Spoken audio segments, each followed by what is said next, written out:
Halo guys, welcome back. Kembali lagi di sini dengan saya Fandi. Kali ini kita akan lanjut kembali menjawab TWK HOTS dengan logika. Ya, kemarin kita sudah bahas sampai soal 9 dan ada 3 soal yang belum kita jawab, yaitu soal nomor 10, nomor 11, dan juga nomor 12. Nah, baiklah, di part kedua ini kita akan lanjut bahas-bahas soal ya, teman-teman. Nah, karena kisi-kisi resmi CPNS tahun 2021 sudah keluar, yang mana di sini berkurang tidak ada bahasa Indonesia. Jadi di sini soal-soalnya kita sesuaikan, jadi kita tidak akan bahas bahasa Indonesia. Selengkapnya teman-teman bisa lihat kisi-kisinya pada Permen-Pen RB nomor 27 tahun 2021. Baiklah, langsung aja kita lanjut bahas soal. Soal 10. Nenek Minah tak pernah menyangka perbuatan isengnya memetik 3 buah kakao di perkebunan milik PT Rumpun Sari Antan akan menjadikannya sebagai pesakitan di ruang pengadilan. Bahkan untuk perbuatannya itu, dia diganjar 1 bulan melalui hari penjara dengan masa percobaan selama 3 bulan. Hal yang dapat dilakukan untuk mencegah masalah seperti kasus di atas adalah, nah di sini ditanyakan adalah mencegah. Berarti kita cari yang jawabannya mengarah ke tindakan pencegahan. Hakim sebagai pemberi putusan seharusnya mengikuti perundang-undangan dengan mementingkan rasa keadilan yang seadil-adilnya. Nah, yang A ini sepertinya bukan tindakan pencegahan ya. B. Turut andilnya pihak-pihak terkait dalam pensosialisasian hukum kepada masyarakat awam bahwa hukum harus dipandang sebagai suatu pembelajaran untuk menuju masyarakat yang tertib dan taat hukum. Oke, yang B ini kita tahan dulu karena ada upaya pencegahan melalui sosialisasi. C. Perlunya perbaikan moral terhadap seluruh warga negara Indonesia dan aparatur penegak hukum, karena perbaikan moral merupakan langkah utama untuk mengatasi masalah penegakan hukum sehingga mempunyai kredibilitas yang tinggi. Ya, kalau kita baca di soal ini tidak ada bicara tentang masalah moral ya. Artinya di sini moral warga negara Indonesia dan juga aparat penegak hukum perlu diperbaiki. Sepertinya opsi C ini kurang nyambung dengan konteks soal, jadi kita coret. D. Mencukupi kebutuhan personal, sarana, dan prasarana untuk pelaksanaan penegakan hukum. Nah, opsi D ini juga kurang nyambung dengan konteks soal. Yang E. Penegak hukum seharusnya tidak semata-mata melihat fakta, akan tetapi menimbang serta melihat latar belakang peristiwa, apa alasan yang menyebabkan terjadinya kejadian tersebut, adanya unsur kemanusiaan, dan menimbang rasa keadilan dalam memberikan keputusan. Nah, untuk opsi E ini coba kita tahan dulu. Kalau tadi opsi B bicara tentang sosialisasi, opsi E ini bicara tentang bahwasanya penegak hukum harus tidak semata-mata melihat dengan fakta, tapi juga menimbang serta melihat latar belakang peristiwa, apa alasan menyebabkan terjadinya kejadian tersebut. Ada juga unsur-unsur kemanusiaan dan menimbang rasa keadilan. Oke, kalau kita lihat soal sebenarnya di sini itu tidak salahnya hakim ya, karena memang ini perbuatan pencurian ya, walaupun kecil tindakan pencuriannya, tapi hukum tetaplah hukum ya yang harus diberlakukan. Nah, kalau kita lihat dari opsi ini, dibanding kita harus mengedukasi penegak hukum, harus tidak semata-mata melihat fakta, juga tentang kejadian dan unsur kemanusiaan. Nah, opsi B menurut saya yang paling efektif untuk mencegah, karena dengan ada sosialisasi, jadi masyarakat awam akan adanya pembelajaran untuk tertib dan taat hukum. Nah, jadi untuk jawaban ini yang sesuai dengan konteks soal dan pencegahan yang paling efektif adalah opsi B. Turut andilnya pihak-pihak terkait dalam pensosialisasian hukum kepada masyarakat awam bahwa hukum harus dipandang sebagai suatu pembelajaran untuk menuju masyarakat tertib dan taat hukum. Baik, kita lanjut soal berikutnya. Soal 11. Indonesia belum sepenuhnya terbebas dari berbagai ancaman yang dapat meruntuhkan integrasi nasional. Ancaman tersebut ada di berbagai dimensi kehidupan masyarakat Indonesia. Ancaman-ancaman tersebut diantaranya: 1. Munculnya gejala westernisasi. Yang kedua, munculnya berbagai paham radikal. Ketiga, timbulnya kesenjangan sosial. Keempat, gaya hidup individualistis. Kelima, munculnya gaya hidup konsumtif. 6. Indonesia akan dibanjiri oleh barang-barang dari luar seiring dengan adanya perdagangan bebas. Nah, berdasarkan data di atas, manakah yang merupakan ancaman terhadap integrasi nasional di bidang sosial budaya? Oke, kalau gitu kita lihat di sini opsi-opsinya teman-teman. Dari 1 sampai 6 ini ya, contoh-contohnya kita klasifikasikan dulu. Ancaman integrasi nasional itu diantaranya ada ancaman di bidang ideologi, di bidang sosial budaya, di bidang ekonomi, dan juga di bidang politik. Nah, kalau kita lihat di sini, untuk bidang sosial sendiri, itu ancamannya berupa ada dari internal dan juga eksternal. Internal misalnya isu kemiskinan, kebodohan, keterbelakangan, ketidakadilan. Kalau eksternal itu munculnya gaya hidup konsumtif, sifat hedonisme, individualistis, westernisasi, memudarnya kepribadian luhur bangsa, serta lunturnya nilai-nilai agama. Nah, di sini yang merupakan ancaman integrasi di bidang sosial budaya, kita lihat ya, nomor 1, munculnya gejala westernisasi. Masuk ya, westernisasi. Kemudian timbulnya kesenjangan sosial ini coba kita tahan dulu ya, karena ada isu-isu kemiskinan atau juga ketidakadilan ya, kesenjangan sosial. Kemudian ada gaya hidup individualistis. Ya, ini dia, gaya hidup individualistis. Kemudian munculnya gaya hidup konsumtif. Nah, berarti kalau gaya-gaya hidup itu biasanya di bidang sosial budaya ya. Nah, sementara untuk yang kedua ini, paham radikal. Berarti ini di bidang ideologi. Dan juga untuk nomor 6 ini di bidang ekonomi. Kita lihat di opsi. Berarti kalau yang ada angka 2 dan juga angka 6 berarti bukan termasuk bidang sosbud. Yang D kita coret. Yang C kita coret. Nah, di sini jawabannya ada A, B, dan E. Yang mana sesuai dengan yang kita lingkari, teman-teman. Kita lihat lagi ya. Dari 4 opsi ini, untuk nomor 1, nomor 4, dan nomor 5, itu sama-sama dari faktor eksternal, teman-teman ya. Kalau yang nomor 3 ini, coba kita baca lagi lengkapnya. Timbulnya kesenjangan sosial yang tajam sebagai akibat dari adanya persaingan bebas. Nah, ini berarti kan ada kaitannya dengan ekonomi ya. Kemungkinan yang nomor 3 ini bukanlah di bidang sosial budaya, tetapi lebih fokus kepada bidang ekonomi. Kenapa? Karena adanya persaingan bebas sehingga muncullah kesenjangan sosial. Akibatnya karena persaingan bebas. Jadi ini faktor ekonominya, ancaman di bidang ekonomi. Nah, dengan begitu, nomor 3 ini kita coret, teman-teman. Nah, sehingga jawabannya adalah E. 1, 4, dan 5. Baiklah, kita lanjut lagi untuk soal berikutnya. Soal 12. Kasus penganiayaan oleh oknum pejabat negara terhadap warga sipil ternyata masih terjadi dengan berbagai alasan yang kompleks. Pada tanggal 20 Januari 2001 ini, salah satu pejabat dari Dinas Pariwisata, Kebudayaan, Pemuda, dan Olahraga Sumeneb ditetapkan tersangka. Diketahui sebelumnya, ditahannya ASN tersebut dikarenakan kasus yang menimpanya, yakni melakukan penganiayaan kepada warga pada tanggal 13 Januari 2001 ya di perumahan satelit Sumeneb. Sumber beritajatim.com. Jika dihubungkan dengan tujuan nasional dari pembukaan UUD Negara RI tahun 1945, peristiwa tersebut merupakan bentuk penyimpangan dari tujuan nasional, khususnya pada, ya di sini kita coba ingatkan ya, tujuan nasionalnya yaitu melindungi segenap bangsa Indonesia dan seluruh tumpah darah Indonesia, memajukan kesejahteraan umum, mencerdaskan kehidupan bangsa, dan ikut melaksanakan ketertiban dunia ya. Ini ketertiban dunia nih harusnya, bukan nasional. Oke, kita langsung aja kita baca opsinya karena mirip-mirip ya. Yang A, melindungi segenap bangsa Indonesia. Nyambung nggak dengan opsi ini? ASN di sini penganiayaan. Masih nyambung ya? Berarti dia itu harusnya melindungi, bukan malah menganiaya. Oke, opsi A kita tahan. Opsi B, menciptakan ketertiban umum. Nah, sebenarnya kalau kita ingat tentang isi dari pembukaan UUD 45, di sini itu ketertiban dunia. Ya, berarti bukan ini. Kita coret yang B. Yang C, memajukan kesejahteraan umum. Ya, tapi di konteks ini nggak nyambung ya yang C, teman-teman. Bukan bicara tentang kesejahteraan.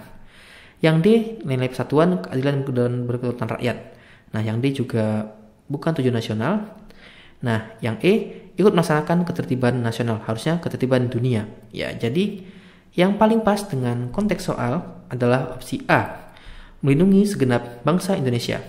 Pada pembukaan UUD 45 menyatakan bahwa tujuan pemerintah negara Indonesia adalah melindungi segenap bangsa Indonesia dan seluruh tumpah darah Indonesia, dan untuk memajukan kesejahteraan umum, mencerdaskan kehidupan bangsa, dan ikut melaksanakan ketertiban dunia yang berdasarkan kemerdekaan, perdamaian abadi, dan keadilan sosial. Oke, clear ya? Kita lanjut lagi teman-teman ke soal berikutnya. Ya, sebelum kita lanjut ke soal di part 2 ini, mulai dari 13 sampai 25, kita ada promo sedikit ya tentang bimbel yang saya rekomendasikan untuk persiapan CPNS di tahun ini. Ya, yang pertama saya rekomendasikan adalah Ayo CPNS.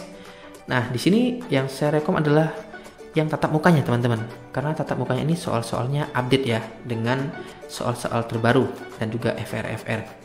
Sementara kalau teman-teman suka belajar mandiri, saya rekomendasikan teman-teman belajar dari Bisa CPNS ya.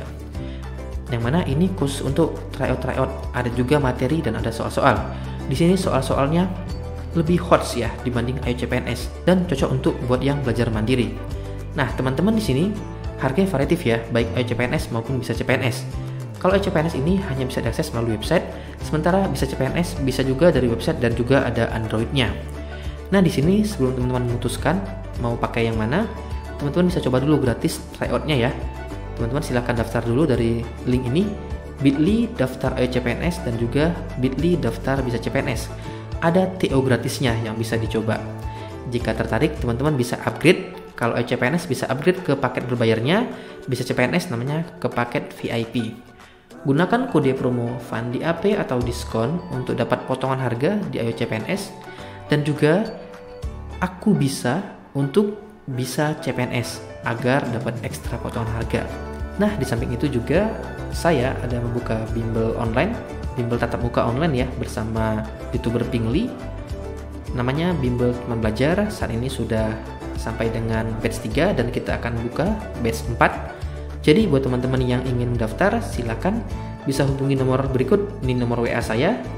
Oke, kita lanjut lagi ya teman-teman. Nah, ini soal di part 2. Teknisnya adalah saya bacakan soalnya full, baru kita bahas. Jadi buat teman-teman yang mau menjawab terlebih dahulu, silahkan di pause video ini ya. Oke, soal 13. Sumpah Pemuda merupakan salah satu peristiwa penting dalam perjuangan para pemuda untuk meraih kemerdekaan Indonesia. Sumpah Pemuda dihasilkan dari Kongres Pemuda II yang diselenggarakan pada 28 Oktober 1928. Pada rapat terakhir Kongres Pemuda II, Muhammad Yamin menuliskan sebuah rumusan yang kemudian dinamai dengan Sumpah Pemuda. Kemudian Sumpah Pemuda dibacakan di akhir rapat sebagai hasil keputusan Kongres Pemuda II. Dengan lahirnya Sumpah Pemuda, rasa nasionalisme pemuda Indonesia saat itu muncul mulai secara nyata.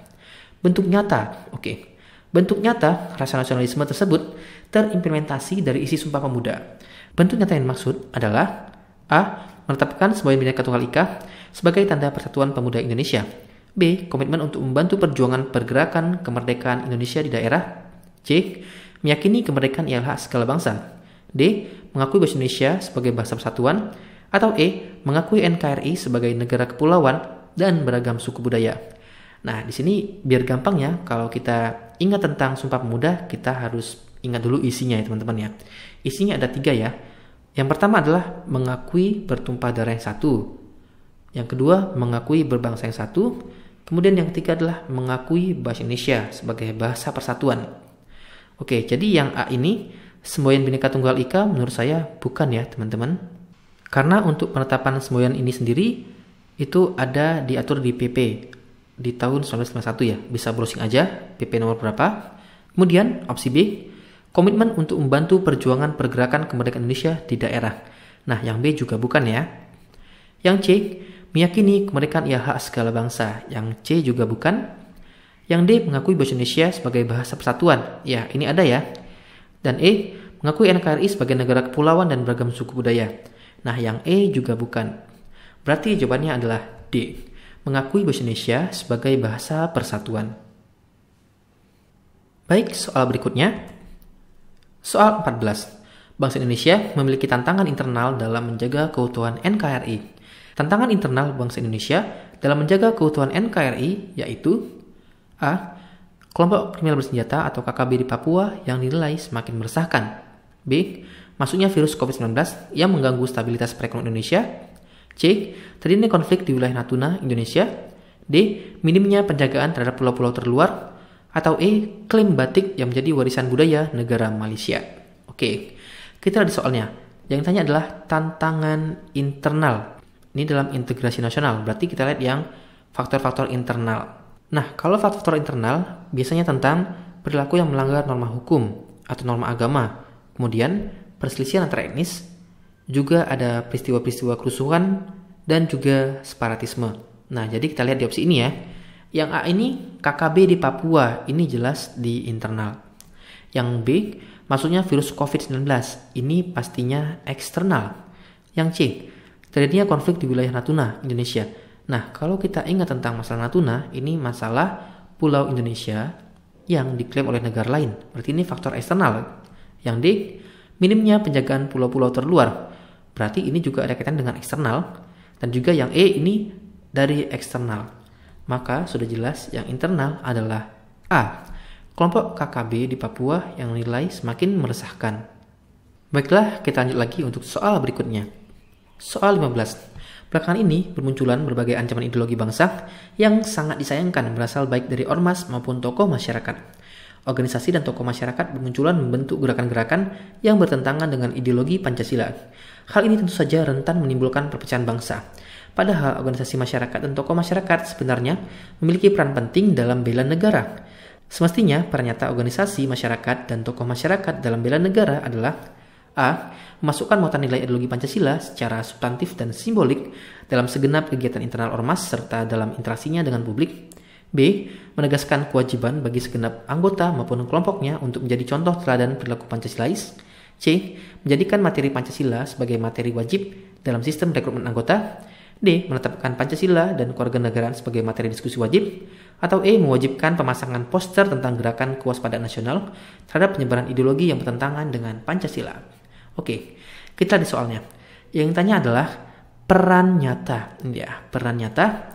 Maka kita cari jawaban yang menunjukkan peran nyata.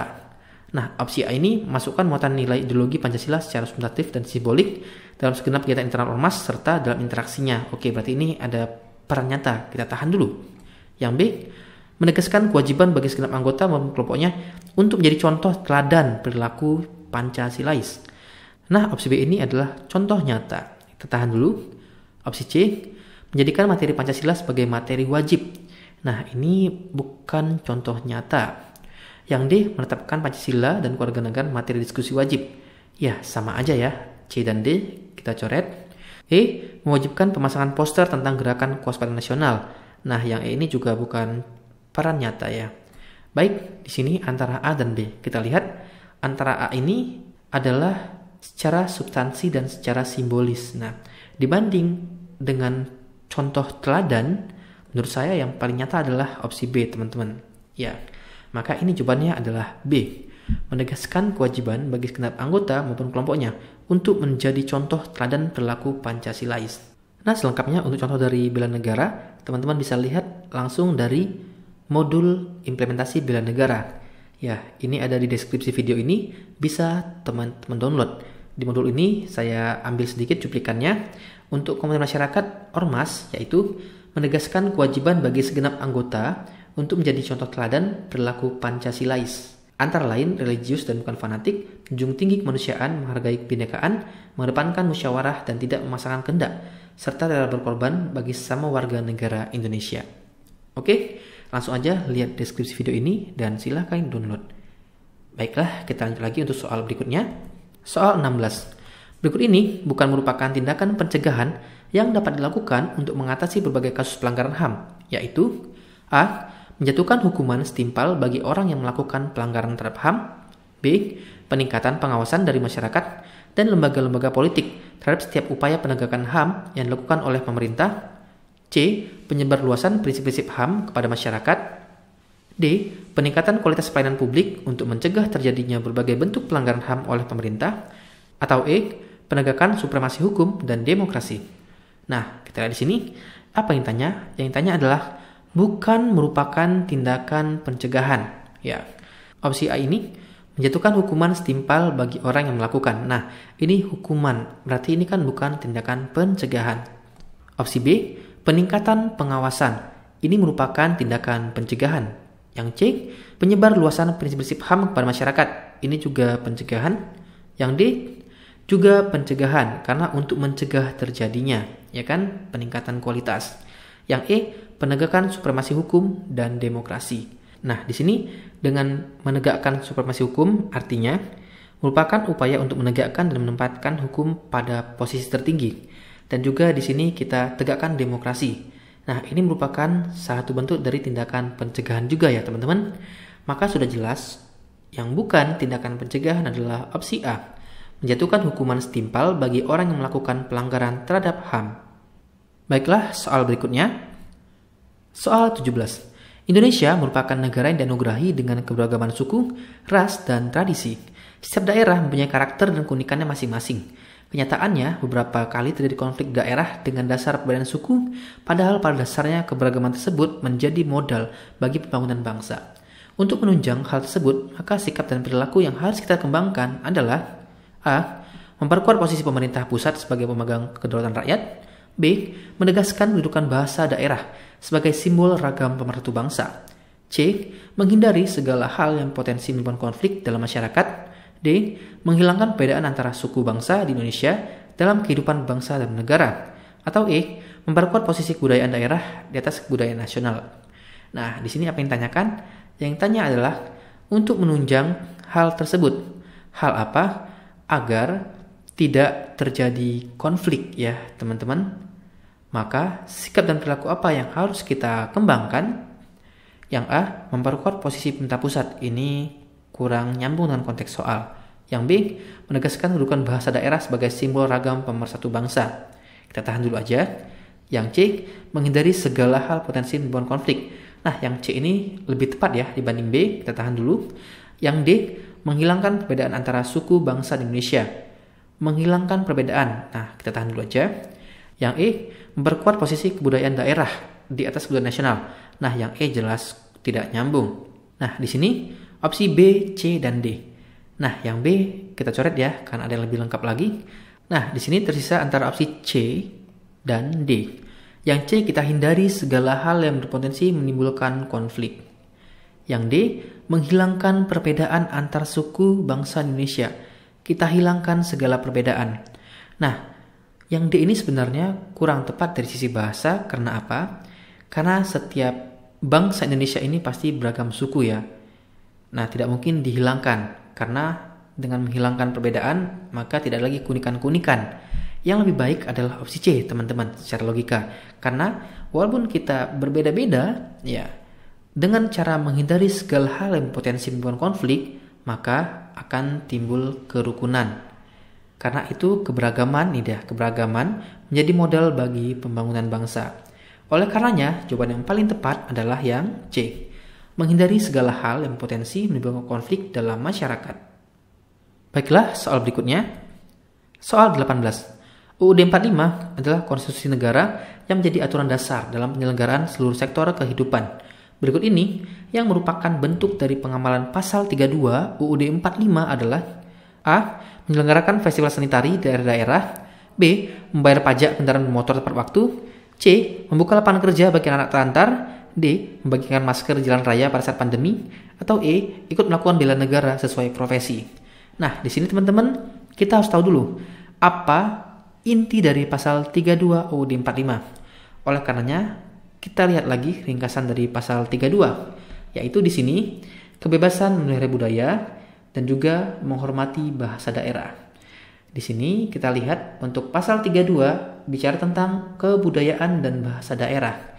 Nah, yang A ini tentang budaya ya, seni tari daerah-daerah. Yang B ini tidak sesuai, yang C tidak sesuai, yang D juga tidak, yang E juga tidak. Maka sudah jelas jawabannya adalah A. Menyelenggarakan festival seni tari di daerah-daerah. Nah, selengkapnya tentang ringkasan dari UUD 45, teman-teman bisa download langsung ya pada deskripsi video ini. Baik, kita lanjut lagi soal berikutnya. Soal 19. Apabila timbul isu perpecahan masyarakat, maka warga negara harus membantu pemerintah dalam menangkal atau mengatasi permasalahan tersebut. Budi, salah satu warga desa Sukatani, melakukan upaya untuk membela negara karena merasa hal tersebut adalah sebuah kewajiban sebagai warga negara Indonesia. Adapun upaya yang dilakukan oleh Budi adalah dengan melakukan sosialisasi bijak bermedia sosial. Hal ini untuk menjaga persatuan, kesatuan, dan ketahanan NKRI. Upaya yang dilakukan oleh Budi dimaksud sejalan dengan UUD 45. Tepatnya A. Pasal 26 ayat 1, B. Pasal 27 ayat 1, C. Pasal 7 ayat 3, D. Pasal 26 ayat 2, atau E. Pasal 27 ayat 2. Nah, untuk menjawabnya di sini kita lihat dulu. Yang tanya adalah tentang upaya yang dilakukan oleh Budi. Upaya apa? Upaya bela negara. Oke, jadi kita lihat lagi ringkasan dari UUD 45. Nah, di sini untuk pasal 26 ayat 1 tentang pengertian WNI. Yang ayat 2-nya tentang pengertian penduduk. Kemudian yang ayat 3-nya tentang ketentuan warga negara dan penduduk yang diatur dalam undang-undang. Sementara pasal 27 ayat 1 kedudukan di hadapan hukum, pasal 27 ayat 2-nya berhak atas pekerjaan dan penghidupan yang layak. Yang ayat 3-nya setiap warga negara wajib ikut bela negara. Nah, di sini maka jawaban yang paling tepat adalah pasal 27 ayat 3. Maka jawaban yang tepat adalah C. Baiklah, kita lanjut lagi untuk soal berikutnya. Soal 20. Bangsa Indonesia memang sangat beragam dengan berbagai latar belakang. Persatuan dan kesatuan jadi aspek penting yang mewadahi keberagaman tersebut. Komitmen terhadap persatuan dan kesatuan bangsa Indonesia merupakan proses dinamis yang muncul dari unsur-unsur sosial budaya bangsa Indonesia yang beragam dan mencerminkan kebinekaan bangsa Indonesia. Contoh perilaku yang menunjukkan komitmen tersebut adalah A. Bersikap mengutamakan kebersihan lingkungan di sekitar tempat tinggal. B. Berpartisipasi dan menggalang dana untuk ikut membantu korban bencana alam. C. Meningkatkan solidaritas dalam kegiatan yang berorientasi semangat kedaerahan. D. Bergaul secara santun dan akrab dengan mengesampingkan perbedaan suku bangsa. Atau E. Bekerjasama dalam segala bidang kehidupan dengan sesama suku, agama, dan daerah. Nah, di soal ini apa yang ditanyakan? Yang tanya adalah contoh perilaku yang menunjukkan komitmen. Komitmen apa? Komitmen terhadap persatuan dan kesatuan bangsa. Nah, opsi A, bersikap mengutamakan kebersihan lingkungan. Berarti nggak nyambung dengan konteks soal. B, berpartisipasi dan menggalang dana untuk ikut membantu korban bencana alam. Nah, yang B ini kalau kita kaitkan dengan persatuan dan kesatuan bisa ya dengan adanya upaya ini, yang B. Yang C, meningkatkan solidaritas dalam kegiatan yang berorientasi pada semangat kedaerahan. Nah, yang C ini malah bisa menimbulkan perpecahan ya karena sifatnya kedaerahan. Yang D, bergaul secara santun dan akrab dengan mengesampingkan perbedaan suku bangsa. Nah, yang D ini bisa ya teman-teman ya. Yang E, bekerjasama dalam segala bidang kehidupan dengan sesama suku, agama, dan daerah. Kita tahan dulu. Nah, di sini terlihat lagi ya antara B, D, dan E. Di sini kan yang tanya adalah tentang komitmen pada persatuan dan kesatuan bangsa Indonesia yang merupakan proses dinamis yang muncul dari unsur-unsur sosial budaya yang beragam dan mencerminkan kebinekaan. Nah, opsi B ini nggak ada menyinggung masalah kebinekaan. Nah, kita coret. Yang D, di sini ada ya tentang keberagaman suku dan bangsa di sini. Berarti yang D ini bisa, teman-teman. Yang E ini juga ada nih tentang sesama suku, agama, dan daerah. Namun di sini bekerjasama dalam segala bidang kehidupan. Bekerjasama sini belum tentu untuk komitmen pada persatuan-kesatuan ya, hanya karena mungkin kepentingan bisnis aja. Maka yang paling kuat untuk menjadi jawaban terbaik adalah opsi D, bergaul secara santun dan akrab dengan mengesampingkan perbedaan suku bangsa. Baiklah, soal berikutnya. Soal 21. Saat ini, pemerintah sedang giat menggalangkan pembangunan, khususnya di bidang infrastruktur. Dengan demikian, pembangunan dapat dinikmati secara merata di seluruh wilayah Indonesia. Hal tersebut merupakan penjabaran dari nilai keadilan sosial bagi seluruh Indonesia, yaitu A. Tidak adanya tirani mayoritas dan minoritas dalam lingkup birokrasi pemerintahan. Semua diperlakukan sama rata. B. Harkat, derajat, dan martabat manusia dijunjung tinggi dalam kehidupan bangsa dan negara. C. Cita-cita masyarakat adil dan makmur secara material dan spiritual yang merata bagi seluruh Indonesia. Yang D. Sebagai warga negara dan warga masyarakat, setiap manusia mempunyai kedudukan, hak, dan kewajiban yang sama.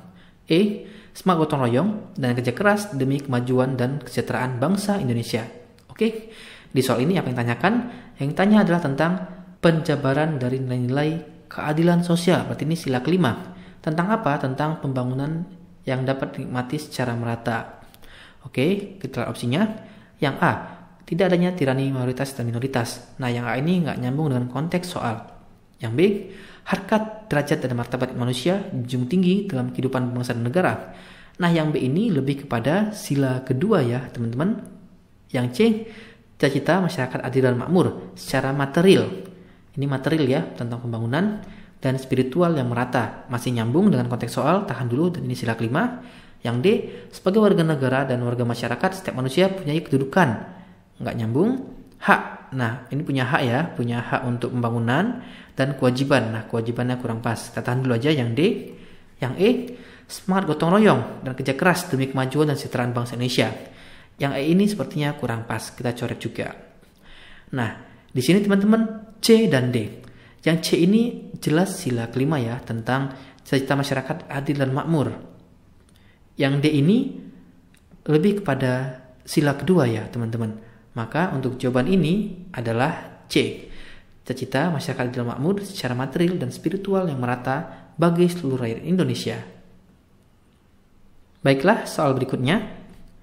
Soal 22. Hubungan internasional merupakan hubungan antar bangsa-bangsa di dunia yang bersifat dinamis dalam rangka menciptakan proses kerjasama internasional yang saling menguntungkan sehingga berdampak pada pencapaian tujuan nasional. Alasan yang melatar belakangi pemerintah Indonesia menerapkan politik luar negeri yang bebas dan aktif dalam tata hubungan tersebut adalah A. Bebas menentukan sikap dalam rangka mempertahankan kemerdekaan bangsa dan aktif menjaga keutuhan negara Indonesia. B.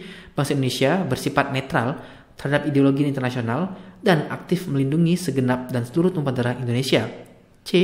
Rakyat Indonesia tidak mengikat diri pada suatu kekuatan dunia dan aktif memajukan kesejahteraan bangsa Indonesia. D. Netralitas bangsa Indonesia dan keinginan berperan aktif dalam perdamaian dunia. Atau E. Bangsa Indonesia ingin menjadi bangsa yang besar dan dipandang bangsa lain di dunia. Nah, di sini sebelum jawabnya kita harus tahu dulu tentang politik luar negeri Indonesia bebas aktif. Nah, bebas artinya di sini Indonesia itu bebas menentukan sikap dan kebijaksanaan pada permasalahan internasional dan tidak mengikat diri secara a priori pada satu kekuatan dunia. Kemudian aktif, maksudnya aktif memberikan sumbangan baik dalam bentuk pemikiran maupun partisipasi aktif dalam menyelesaikan konflik, sengketa, dan permasalahan dunia lainnya. Nah, kita lihat di soal, yang A ini berarti kurang pas ya, karena tentang menjaga keutuhan negara Indonesia. Padahal ini kaitan dengan luar negeri. Yang B juga kurang pas, teman-teman. Yang C juga kurang pas karena di sini internal bukan eksternal. Yang D, netralitas bangsa Indonesia dan keinginan berperan aktif dalam perdamaian dunia. Nah, yang D ini nyambung ya, netral. Di sini berarti tidak mengikat diri, ya kan? Tidak mengikat diri, ini netral. Dan juga di sini aktif berperan dalam perdamaian dunia, berarti nyambung dengan pengertiannya. Yang E, bangsa Indonesia ingin menjadi bangsa yang besar dan dipandang. Yang E juga kurang pas, maka jawabannya adalah D, netralitas bangsa Indonesia dan keinginan berperan aktif dalam perdamaian dunia. Baiklah, kita lanjut lagi untuk soal berikutnya.